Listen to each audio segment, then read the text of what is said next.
കൊടും ക്രിമിനലായ സ്വന്തം മകനെ കഴുത്തറുത്ത് കൊലപ്പെടുത്തിയ അച്ഛനാണിതാ. പാലക്കാട് കൊടുന്തിരപ്പള്ളി നെടുമ്പറമ്പ് സ്വദേശി ശിവൻ. ഇന്നലെ വൈകിട്ടാണ് സംഭവങ്ങളുടെ തുടക്കം.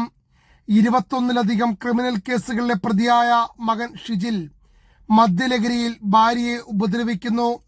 ഗത്യന്തരമില്ലാതെ മരുമകൾ ശിവനെ ഫോൺ വിളിച്ച വരുത്തുകയായിരുന്നു. ജോലി സ്ഥലത്തു നിന്നും എത്തിയ ശിവൻ മകനോട് ഭാര്യയെ തല്ലരുതെന്ന് ആവശ്യപ്പെട്ടു. എന്നിട്ടും ഷിജിൽ കൂട്ടാക്കിയില്ല. ശിവന്റെ ഭാര്യ മരുമകളെ മുറിക്കകത്താക്കി പൂട്ടി. ഇതിൽ പ്രകോപിതനായ ഷിജിൽ വീടിന് പുറത്തിറങ്ങി അക്രമം നടത്തുമ്പോൾ തടയാനെത്തിയ ശിവനെയും ആക്രമിച്ചു. കയ്യിലുണ്ടായിരുന്ന കത്തി കൊണ്ട് വാഴ വെട്ടി ശിവന്റെ മുകളിലേക്കിട്ടു. ഇരുവരും തമ്മിൽ പിടിവലിക്കിടയിൽ മകന്റെ കയ്യിലുണ്ടായിരുന്ന കത്തിയെടുത്ത ശിവൻ വെട്ടുകയായിരുന്നു. രക്തം വരുന്നത് കണ്ട് ഭയന്ന ശിവനും ഭാര്യയും തറവാട്ട് വീട്ടിലേക്ക് ഓടിപ്പോയി.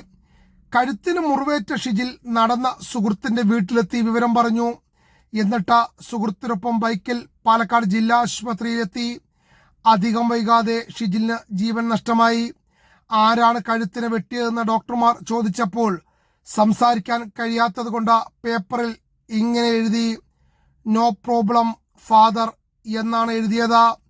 വിവരമറിഞ്ഞ നോർത്ത് പോലീസ് ശിവനെ പിടികൂടുകയായിരുന്നു. തെളിവെടുപ്പിന് ശേഷം കോടതിയിൽ ഹാജരാക്കി റിമാൻഡ് ചെയ്തു.